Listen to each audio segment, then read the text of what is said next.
சர்வதேச பயங்கரவாதியாக அறியப்படும் மசூத் அசாருக்கு பாகிஸ்தான் அரசு 14 கோடி ரூபாயை நிவாரணமாக வழங்க உள்ளது. இந்தியாவின் ஆபரேஷன் சிந்தூர் தாக்குதலில் உயிரிழந்தவர்களின் குடும்பத்திற்கு தலா 1 கோடி ரூபாய் நிவாரணம் வழங்கப்படும் என பாகிஸ்தான் பிரதமர் ஷெபாஸ் ஷெரீப் அறிவித்துள்ளார். ஜெய்ஷ்-இ-முகமது பயங்கரவாத இயக்கத்தின் தலைவரான மசூத் அசாரின் குடும்பத்தைச் சேர்ந்த 14 பேர் இந்த தாக்குதலில் கொல்லப்பட்டுள்ளனர். ஒருவருக்கு 1 கோடி வீதம் 14 பேருக்கான நிவாரணமாக மசூத் அசாருக்கு 14 கோடி ரூபாய் கிடைக்கும் என தெரிவிக்கப்பட்டுள்ளது.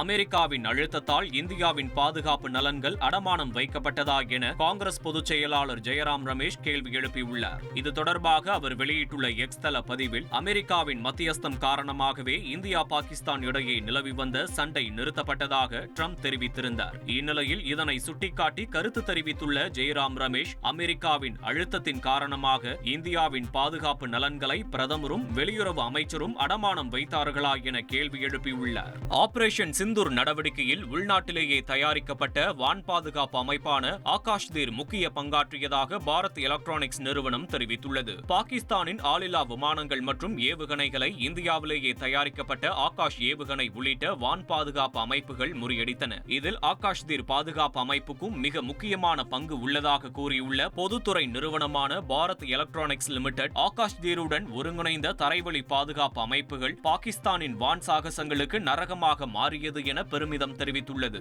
ட்ரோன்களை தாக்கி அழிக்கும் பார்கவஸ்திரா என்கிற எதிர் ட்ரோன் அமைப்பை இந்தியா வெற்றிகரமாக பரிசோதனை செய்துள்ளது.